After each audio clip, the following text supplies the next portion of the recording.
What's up, YouTube? Welcome back to another video. So today I'm gonna make the video really quick because my trades weren't that difficult this week. The only difficult trade I had was on Wednesday, Monday, but Monday I already went over it on my last video. So if you didn't watch that video, go back and watch it. So on I went over Wednesday.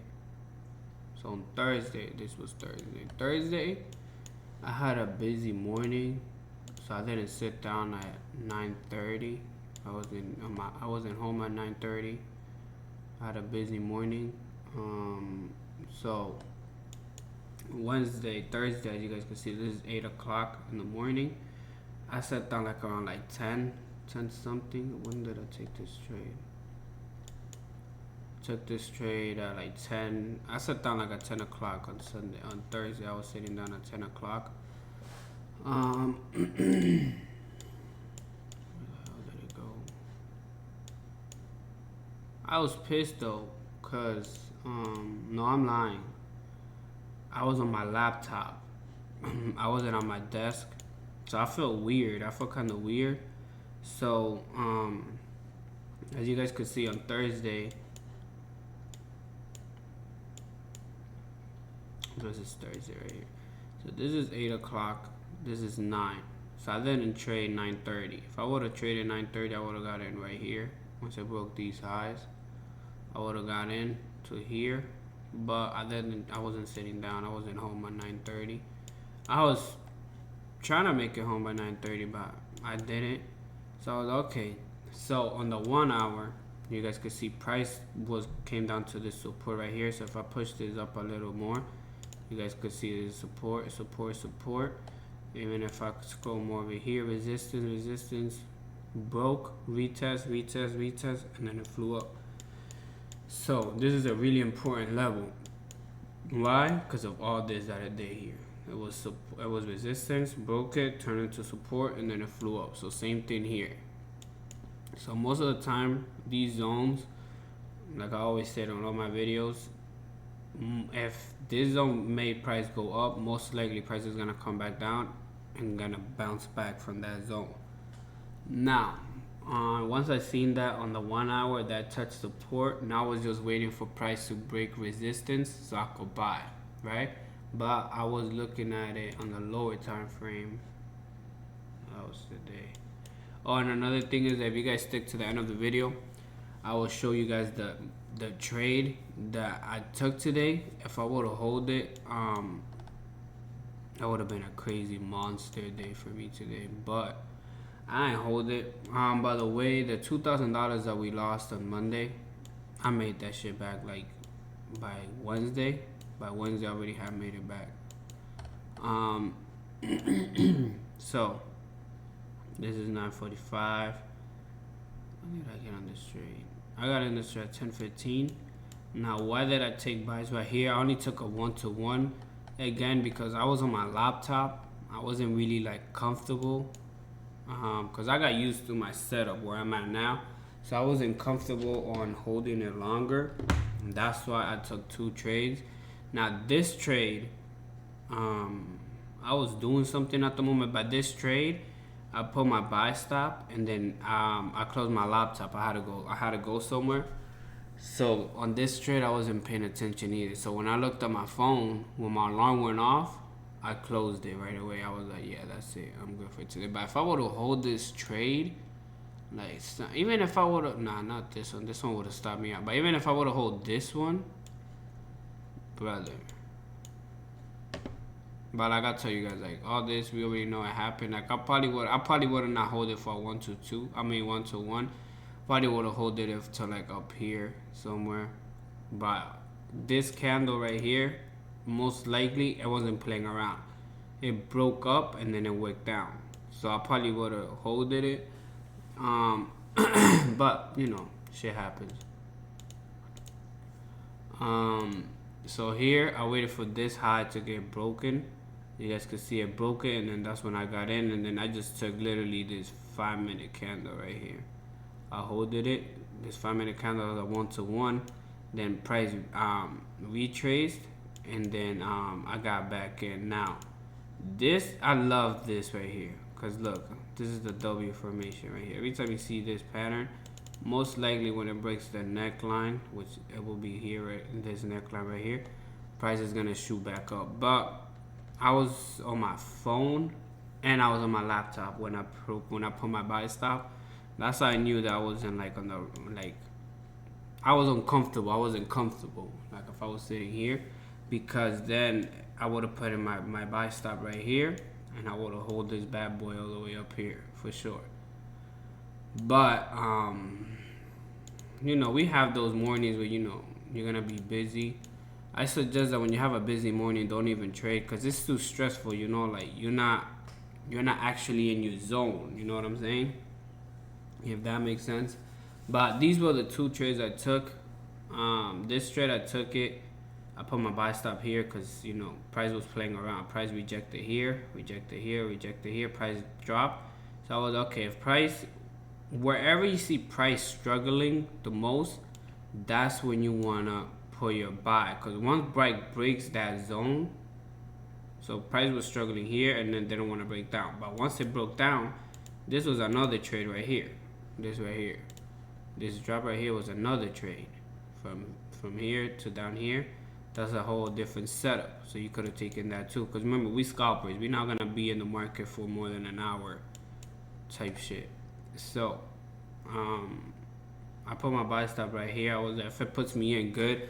Because I wasn't really comfortable just, you know, doing a one-to-one, which I should have. But you know, it is what it is. I want this one, so if I lose this one, I break even for the day. So I was okay with that. I was okay with that. Right when I put my buy stop, I was okay. But you know, if it didn't go my way, it ain't go my way. What else could we do? So you guys see this would have been another monster trade. Now today's trade, where is this? Right here. Nah, today's trade was crazy. So I'm gonna break it down. So, as you guys can see in the 1 hour, we bullish, right? Because this is a low, this is a high, this is a low. Now, this low didn't break this low. So therefore, this is a higher low. There's a higher low, so price had to make a what? A higher high, right? Now, price could come back to here, but next week and do this, right? But that will be for another video. We will get more in details for that. But this low and this low, right? So these are the two lows on the 1 hour. This low isn't lower than this low, so therefore this is a higher low. Price came down and it touched the and it reacted on this support. Now this happened on Thursday, but you guys have an idea, after it touched that, price started going up, right? Now when I got to here, I was okay, so we touched this support again. This low isn't lower than this low right here, so therefore we in an uptrend. So price has to make a higher high. So once I seen that on the 1 hour, I dropped on my time frames, and then look what it was doing. You see? The lower we go, the better you could see the W formation. You see it? Now, once you go on the 5 minute, now this one was a risky trade. I'm not gonna lie to you guys. This was a risky trade because this is the W formation right here. Right? Now, I'm gonna tell you why it was risky. So as you guys could see, I took the trade right when it broke the neckline right here. Once it broke this neckline, I got it. I put my buy stops right above this neckline, so price broke through it. Now on a regular day, if I don't have no W formation or nothing like that, I would take my buys right up here, like somewhere around here, cause this is where the price last reacted from. It was either I'll probably take it right here or right here at this resistance. But since I saw the price was bullish, reacted to this support. Right? Because then look, resistance, broke through, retested it right here, and then it shot up. So those were my confirmations of taking this trade. As you guys could see, now I got out right here because on, well, maybe not, maybe you guys can see it now, but live, this candle was playing around a lot. Like, yeah, it closed above, but live, when it was happening, like right when it was happening, this candle was playing around. This one big candle right here was playing around too much. So at one point this candle like came all the way down, came down to like here, and then it pushed up, and then I was like, you know what, I'm just gonna take my profits and not be greedy. Right when I click close positions, it decided to shoot up. Like literally, if I would have holded it for like two more seconds, price, I would have been golden today. Cause then look, this is already a 122 right here. So I probably would have held it to there. I wouldn't want more than that because I'm not greedy. Don't ever be greedy with the markets, because then it will come back and bite your ass. Right when I closed, if I would have held it for like 2 more seconds, like 2-3 more seconds, I would have taken advantage of that. But I was okay with it. Like I still was up for the week. Now, therefore, now we go into a 5 winning streak. That is insane. Like we haven't had a red week in like over almost 2 months. For almost 2 months. Last time we had a red week was 2 months ago, almost. Now we're gonna go for the 6 winning streak. So yeah, guys. Hopefully you guys had a great week this week. Like I always say, be patient, be disciplined. Don't over trade, don't over risk. Just stick to your plan. Your mind has to be stronger than your feelings. So if your mind is stronger, once your mind is stronger than your feelings, you're set for life. Like nobody could take that away from you. Once you learn the skill set, nobody will ever take that away from you. So yeah, guys, make sure you guys follow me on Instagram, because I'll be posting all of this on Instagram before I post it here on YouTube. YouTube is like basically like a recap of everything that I did of the week. On Sunday, we're gonna be doing, I'm gonna delete all of this, so we're gonna start doing a new one. Probably Sunday, or probably, let me see, because Sunday is 28th. So the new month starts. Oh my god, why does it start like midweek? I probably won't erase this next week. I'll probably erase it. I'll probably do a new chart the week after that, when like the week starts, and then new month and everything. So yeah, guys, hopefully you guys had a great week. Let's have another awesome week next week. And yeah, guys, alright, guys, peace out, love ya.